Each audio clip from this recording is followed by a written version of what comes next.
Dragon Ball, Cavaleiros do Zodíaco, Sailor Moon, One Piece e várias outras grandes marcas orientais fazem parte da carreira de Luiz Angelotti. Histórias desses nomes aqui no Brasil, curiosidades e novidades do universo do licenciamento você confere nessa entrevista.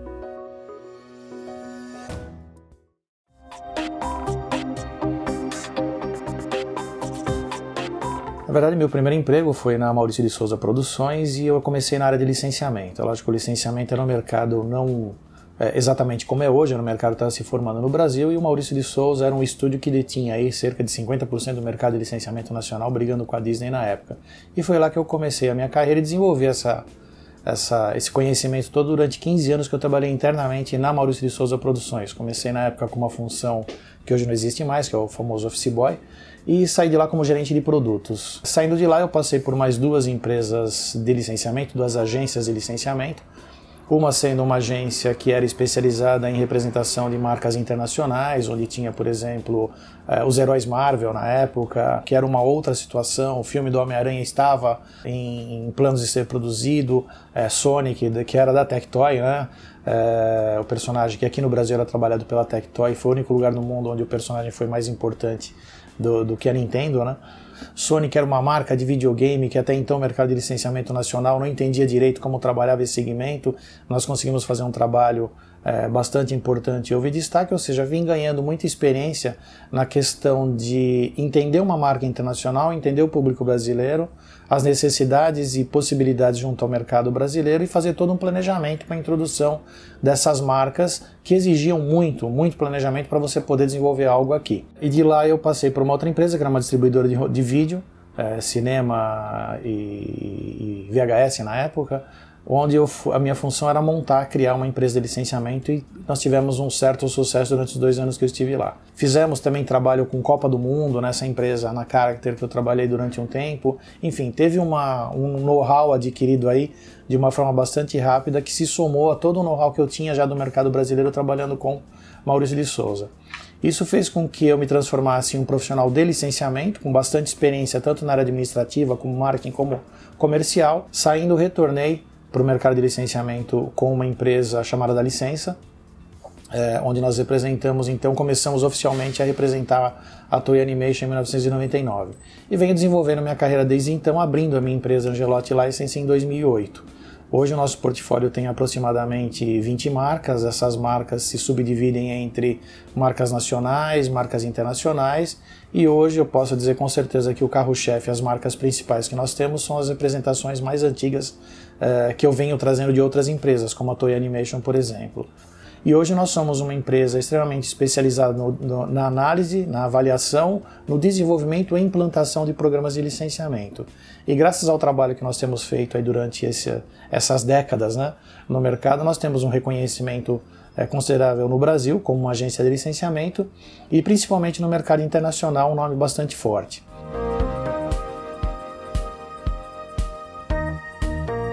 O licenciamento ele tem crescido muito no Brasil e tem se transformado numa ferramenta importantíssima, e é um mercado que vem se profissionalizando a cada ano que passa.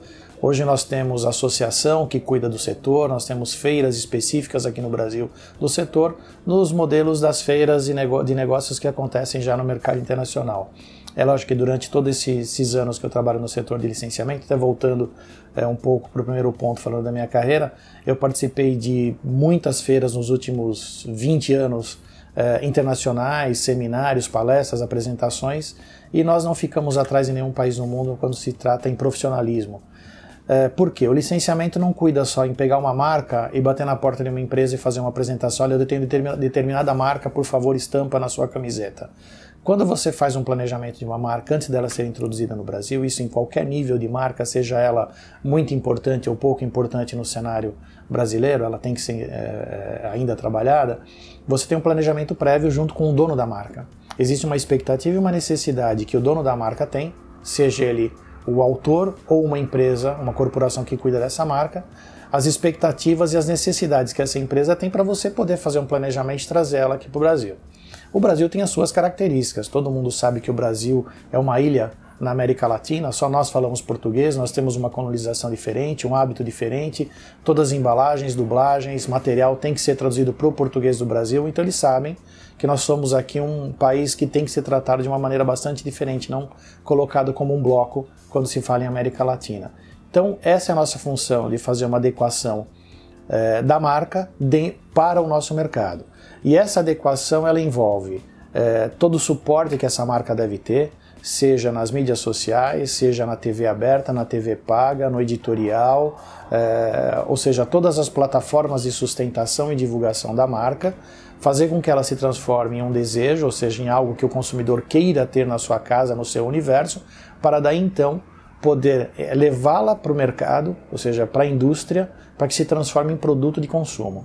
Esse processo todo é muito complicado e muito complexo e faz parte da obrigação do agente de licenciamento essa consultoria, assessoria para o fabricante, para poder transportar esse universo da marca de uma maneira extremamente correta para o produto e para que a comunicação desse produto no mercado e a distribuição dele seja feita de maneira correta também. Então você tem uma atuação do agente de licenciamento junto ao detentor da marca até o produto estar no ponto de venda. Inclusive ele tem que estar nos canais corretos também para você não você não queimar a marca, você não ter uma estratégia que possa prejudicar a marca como um todo. Então todos os setores onde essa marca vai ser trabalhada, ele tem que ser supervisionado e orientado pelo agente de licenciamento.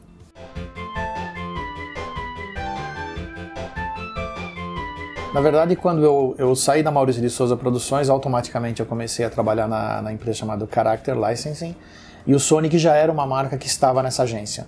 Então alguns produtos dessa marca já estavam sendo trabalhados, eu entrei como gerente de produtos e entrei no processo já em andamento. Então, por exemplo, o editorial já estava desenvolvido, já estava sendo comercializado. E foi a primeira marca oriental que eu pude trabalhar, assim como a primeira marca internacional que eu trabalhei, porque eu estive 15 anos com uma marca nacional de extrema relevância. Eu saí e entrei numa empresa que só tinha marcas internacionais. Então, sim, foi realmente a primeira marca internacional que nós trabalhamos na época.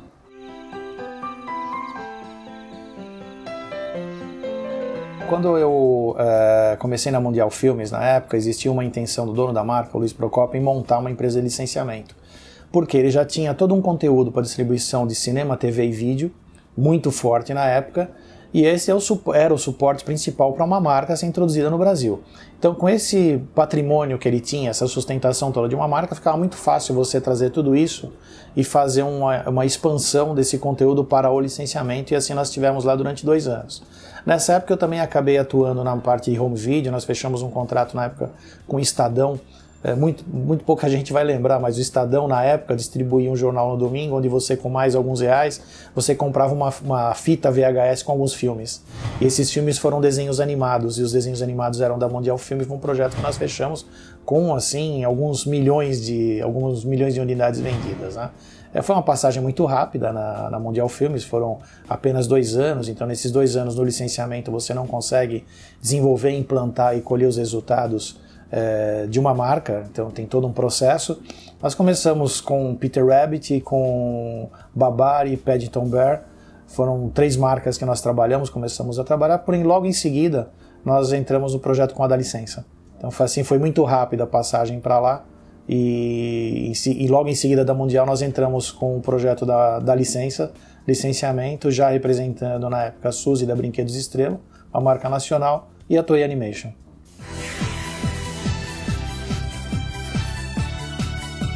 Quando começou o boom dos japoneses no Brasil, nós acompanhávamos até com uma certa cautela, mas não era algo não existia uma preocupação, né?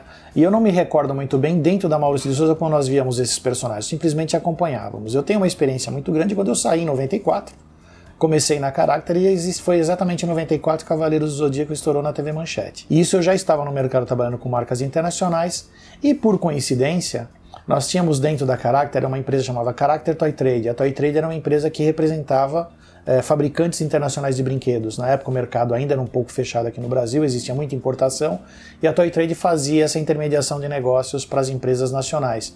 E na Toy Trade nós tínhamos uma linha muito grande com Power Rangers, que foi em 95 que a Globo adquiriu e começou a veicular como uma contra-ataque aos Cavaleiros do Zodíaco. Então eu trabalhei durante um tempo com essa linha de brinquedos como realmente um produto que veio para segurar ou aproveitar as vendas que estavam existindo com Cavaleiros do Zodíaco. E aí o acompanhamento foi um pouco mais forte. Nós tentamos ainda trazer mais algumas outras marcas japonesas na época, mas como o mercado é extremamente cíclico, em 2006 essas marcas já começaram a perder força e interesse do mercado consumidor. A gente está falando da mídia ou grande mídia, mas sim, o consumidor começou a migrar para outras marcas e as marcas japonesas orientais começaram a perder a velocidade, né? Power Rangers foi introduzido no Brasil na época para ser um contra-ataque a Cavaleiros do Zodíaco que estava polarizando o mercado. E Cavaleiros já veio numa onda de consumo de outras marcas que vieram anterior já no início dos anos 90. Então houve uma onda muito grande, houve uma explosão com Cavaleiros do Zodíaco e depois toda essa onda perdeu velocidade. A gente não está aqui julgando nem estratégia nem qualidade, mas sim uma demanda, uma falta de interesse por parte do mercado de massa, que é o que comanda o varejo, sempre comandou o varejo. Então houve, na verdade, uma perda de velocidade, não que Power Rangers tenha feito menos sucesso, mas ele entrou em uma hora que já não existia tanto espaço para ser trabalhado.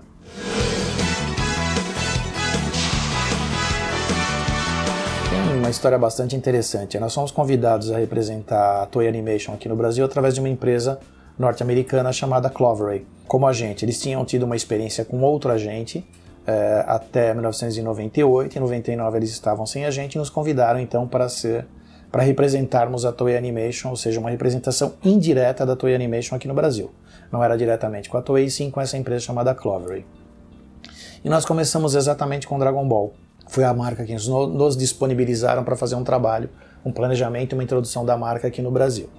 Nessa época nós já tínhamos já existia um contrato firmado pela Cloveray com a TV Bandeirantes. Esse contrato já havia sido firmado há mais de um ano e a Bandeirantes não se posicionava na questão de exibição da série. Então nós já entramos, fizemos todo um trabalho com a TV Bandeirantes para que se iniciasse então a veiculação de Dragon Ball, uma fase de Dragon Ball na Band. Logo em seguida nós tivemos uma convenção, foi em fevereiro de 2000, em Nova York, com a Toei Animation. Foi quando a Toei Animation apresentou Digimon. Digimon ainda não era nenhuma perspectiva de grande sucesso da marca em nível internacional, porém ela demonstrava que tinha um potencial muito grande aqui para o Brasil, ou seja, era hora de retomar as marcas japonesas aqui no Brasil. Nós tínhamos já Dragon Ball então com planejamento e introduzimos em 2000 a marca Digimon. E com Digimon nós fizemos um trabalho de base durante alguns meses antes do lançamento previsto, que era a Fox Kids na época, que era no mês de junho, julho daquele ano. Nós fizemos um trabalho de imprensa, de comunicação, de divulgação que deu muito certo, porque tinha conteúdo, tinha um material muito bom e nós então tomamos um pouco a dianteira até da orientação da Toei Animation, que aí sim nós já passamos a ter contato direto com eles, para introduzir essa marca aqui no Brasil. Tanto que não existia guide disponível, não existia material de reprodução disponível e muito desse material foi desenvolvido aqui no Brasil. Por exemplo, a linha editorial, nós firmamos um contrato com a Editora Abril na época. E a Editora Abril, que muito pouca gente sabe, ela desenvolveu uma linha editorial completa, com muitos itens. Esses produtos foram desenvolvidos aqui no Brasil. Essas artes, esse material de reprodução foi vendido para o mercado internacional, porque não existia. Então daqui do Brasil é que saiu esse material. E o trabalho que nós fizemos todo durante esse período surgiu o interesse da TV Globo na aquisição da série.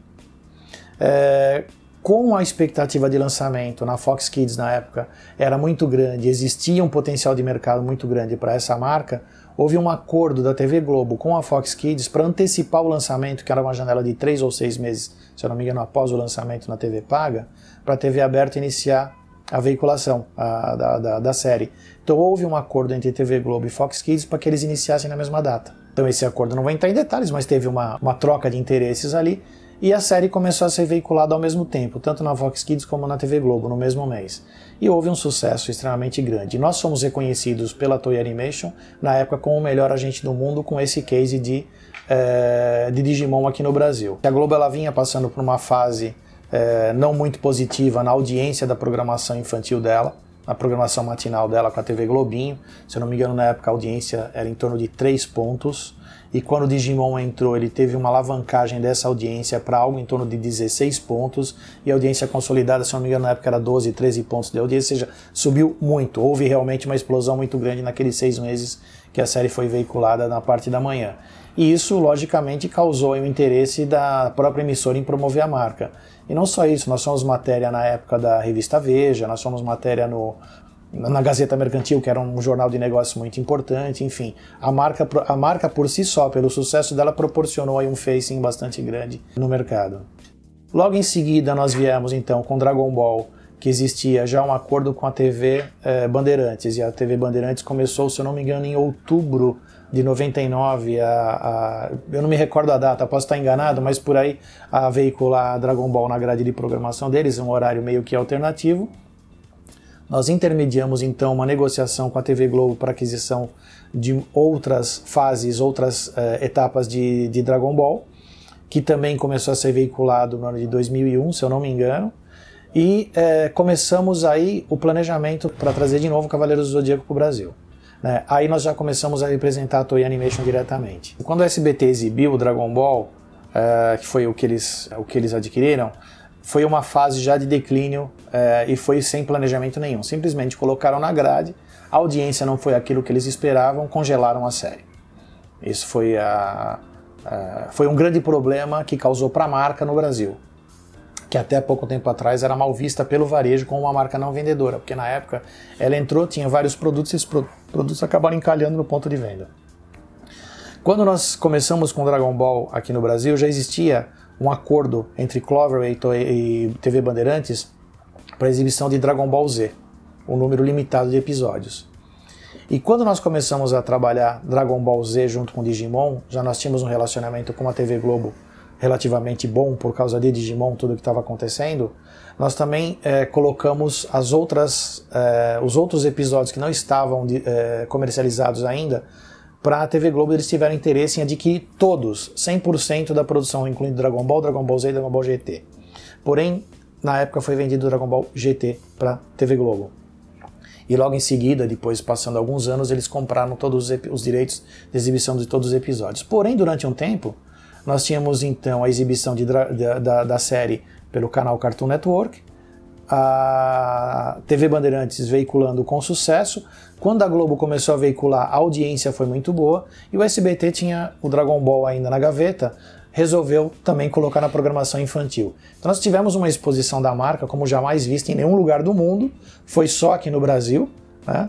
E não posso te falar, confirmar que foi um planejamento. Olha, nós planejamos fazer isso de todas as formas. Não, foram uma série de fatores que convergeram para o lado positivo aí da marca, né?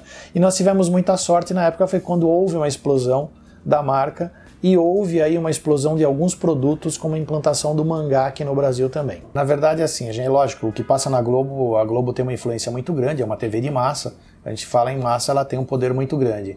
Mas é lógico que a gente tem um exemplo de Cavaleiros do Zodíaco na TV Manchete, que não era uma TV de massa e teve um sucesso fora do comum, né? Então é lógico, a questão de Dragon Ball na TV Globo foi uma consequência de um trabalho que vinha sendo realizado. Logicamente existiam interesses comerciais, tanto financeiros como de exposição da marca no Brasil, e na época essa negociação foi feita pela Clover, que era essa agência que ficava em Los Angeles, que coordenava toda a América Latina, incluindo o licenciamento e a venda do conteúdo. Então houve interesse da TV Globo na aquisição e essa negociação foi feita direta. Na época eu respondia pelo licenciamento, acompanhava, mas não tinha poder de influência nessas negociações, infelizmente, que foram muito grandes.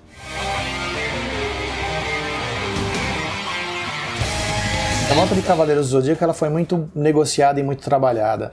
Quando nós iniciamos lá 2000, 2001, fazendo todo um trabalho com Digimon, com Dragon Ball, existia uma terceira série, então, que a Toei poderia trabalhar, que era Cavaleiros do Zodíaco, que já tinha sido trabalhado no Brasil e não havia muito interesse em retornar com a série para o Brasil, porque ela já estava cansada. O trabalho que nós fizemos foi mostrar que havia um potencial muito grande de mercado, ela poderia voltar para cá, mas alguns cuidados deveriam ser tomados. Então, a gente sabe, hoje todo mundo sabe, é público e notório, que a primeira dublagem ela tinha muitos erros, ela tinha muitas falhas, porque foi feita de uma maneira toda sem planejamento, ela simplesmente aconteceu. Então existia a necessidade de uma nova dublagem da série, esse era o primeiro ponto, e o que demorou um pouco para que a série voltasse para o Brasil. Isso foi feito, aí sim nós tivemos uma atuação muito forte na questão do planejamento e execução desse projeto, indicando, acompanhando a parte da dublagem e indicando, acompanhando a emissora, fazendo parte da negociação junto à emissora, que foi a TV Bandeirantes, e também fazendo o licenciamento da série para que ela retornasse para o Brasil em grande estilo. O retorno dela foi em grande estilo, sem dúvida nenhuma. A dublagem ficou perfeita, o trabalho que foi feito, o barulho que foi feito em cima dessa dublagem jamais tinha sido feito no Brasil e foi feito como uma referência para que depois outras divulgações de uma importância muito grande junto até aos dubladores e toda a equipe que acompanha a dublagem fosse feita de uma maneira diferente. Até então não existia esse trabalho no Brasil. Cavaleiros do Zodíaco novamente foi um marco na história dos animes aqui no Brasil. E o sucesso dele foi muito grande, tanto que a audiência na Band na época a gente acompanhou, o Vila do Cavaleiro do Zodíaco acompanhou na época também. Ela pegou um programa com o Leão Lobo que dava lá um ponto e pouco de audiência, no mesmo horário ela pulou para 8 pontos de audiência numa TV Bandeirantes, foi um sucesso absoluto. Infelizmente, por razões comerciais dentro da emissora, houve troca de horário, reposicionamento, e até que em 2005 essa série deixou de ser veiculada na TV Bandeirantes, apesar de o contrato estar vigente. E aí nós não tínhamos interferência nenhuma, nem possibilidade de poder fazer uma administração da exibição no horário, escolher o horário ou fazer uma administração dessa exibição na TV Bandeirantes. Eles eram soberanos com relação à programação. Existia uma negociação da Clover com a Globo. Eu não sei hoje te confirmar qual era o grau de interesse e possibilidade da Globo em levar a série. Eu lembro que nós participamos desse processo, na época sendo bem detalhista até com relação à negociação. Nós fomos consultados pela Clover e existia o interesse da Globo em adquirir 26 episódios dos 114. Aí eu não sei, é uma dedução minha, talvez para colocar e ver se dava certo para depois então adquirir o 114. Existia o interesse da Bandeirantes em adquirir o 114 e veicular a série inteira. Então a Clover optou até por visualizar uma exploração comercial desse conteúdo através do licenciamento, venda de DVDs e tudo mais, em vender a série completa para a TV Bandeirantes. E aí a negociação foi concretizada pela Clover.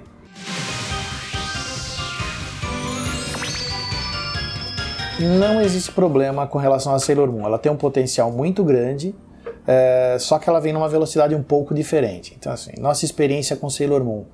Quando nós acompanhamos o contrato que foi firmado com a TV Record, nós firmamos um contrato ou licenciamento aqui. Eu firmei um contrato com a TV Record, onde Sailor Moon seria um destaque do programa da Eliana. A Eliana, inclusive, estava preparando um DVD, ou um CD musical, não me lembro, acho que era um CD musical na época, para lançar com músicas tributo a Sailor Moon. Então o projeto foi muito bem montado até quando nós recebemos uma comunicação que as autoras pediram para paralisar todo e qualquer projeto de licenciamento no mundo todo que incluía o Brasil. Isso foi a segunda vez que a série afundou. E aí ficamos congelados. Ficamos congelados com Sailor Moon pela Toei Animation, por ordem da Toei Animation, até o ano passado. No ano passado nós tivemos, isso já no final do ano passado, entrando já para esse ano, uma autorização para começar a reintroduzir a série no mercado. Então hoje nós estamos passando por uma fase de planejamento, avaliando televisão e licenciamento. Com relação à televisão, nós devemos voltar com as séries, com as 5 fases consideradas hoje clássicas, para depois entrar na Crystal, que seria o suprassumo de Sailor Moon hoje para poder ser colocado no mercado brasileiro. Então hoje nós passamos por uma fase diferente de planejamento e reintrodução da marca. Então isso está sendo feito com muito cuidado, principalmente porque existe uma exigência por parte das autoras muito grande. Para você ter ideia, eu consigo fazer uma aprovação de um projeto com Cavaleiros do Zodíaco, com Dragon Ball, com One Piece, eu apresento uma proposta comercial para a Toei Animation, depois de negociada aqui no Brasil, em um mês nós temos essa proposta aprovada, contrato assinado, guide emitido e autorizado o desenvolvimento de produto. E mais um mês, esses produtos estão aprovados para colocação no mercado, dependendo da velocidade da empresa fabricante aqui no Brasil. Com Sailor Moon, eu tenho um prazo contratual, inclusive, que me pede de 6 meses a 1 ano para aprovar uma proposta comercial e de 6 meses a 1 ano para aprovar qualquer produto que seja apresentado. Então eu tenho aí um prazo mínimo de 1 ano a 2 anos para aprovar qualquer projeto de Sailor Moon aqui no Brasil. Então assim, é um pouco diferente, numa velocidade diferente de qualquer outra marca que é trabalhada no mundo todo, não é só aqui no Brasil. A questão da dublagem está sob análise da Toei Animation, porque envolve investimento, e eu posso te falar que todas as séries antigas da Toei Animation elas foram remasterizadas, porque você precisa ter ela em alta definição, principalmente para você ter a exploração por streaming, né, que você exige que ela seja em HD. Isso inclui também a questão sonora, que é a dublagem. Então isso é uma definição que vem por parte da Toei Animation. Eu diria que nós não temos influência para poder fazer a Toei Animation tomar uma decisão de um tamanho tão grande, porque o investimento não é pequeno, né?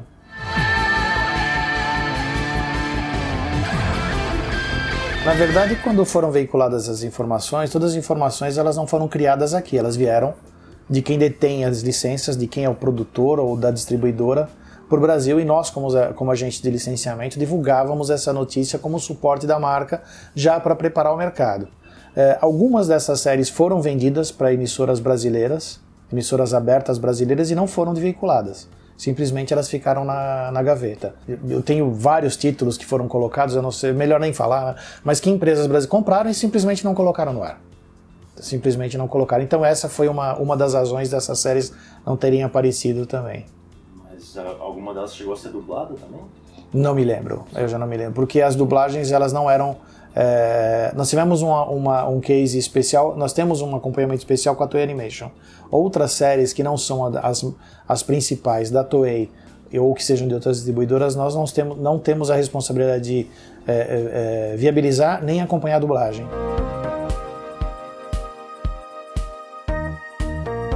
Tiveram várias que nós trouxemos para cá, com potencial bastante grande. Isso também foi uma questão de aprendizado. Esse aprendizado ele vem, lógico, com o tempo. Essas experiências nós tivemos principalmente porque existe, hoje é muito maior, mas existe um nicho de mercado que consome determinados produtos e produtos até não conhecidos da grande massa, e que nós trouxemos para o Brasil com essa visão de potencial de mercado para exploração comercial aqui. Mas na verdade só tem espaço dentro desse nicho de mercado e acaba não viabilizando grandes projetos que possam ser colocados em todo o Brasil. Então, alguns desses casos nós tivemos esses problemas, ou seja, trazer para cá com suporte de mídia, distribuição de home video na época que era muito forte, mas comercialmente elas não funcionaram. Chegavam para o varejo e acabavam não acontecendo. O nosso país ele tem uma característica muito, muito particular com relação ao consumo de produtos, seja em que característica for. A gente ainda é um mercado relativamente pequeno na questão de distribuição de produtos, e quando você fala em desenvolvimento de produtos, você tem que contar com uma indústria que tem uma penetração muito grande no varejo, e esse varejo tem que aceitar determinada marca. Nós tivemos aí nos últimos anos, por exemplo, um declínio de marcas licenciadas no Brasil, porque o varejo, pela própria crise, optou em trabalhar com marcas que ele sabe que vai estar na prateleira e que vai vender. Ele não apostou em nenhuma marca nova, relativamente nova, que possa colocar em algum risco o giro de produto no ponto de venda. Então existe uma barreira muito grande em você introduzir uma marca nova, seja de que natureza for, e fazer um 360 de convencimento entre indústria e varejo para que essa marca possa ser introduzida com sucesso. Se não houver certeza que o consumidor vai lá comprar, a gente não consegue colocar aqui na indústria.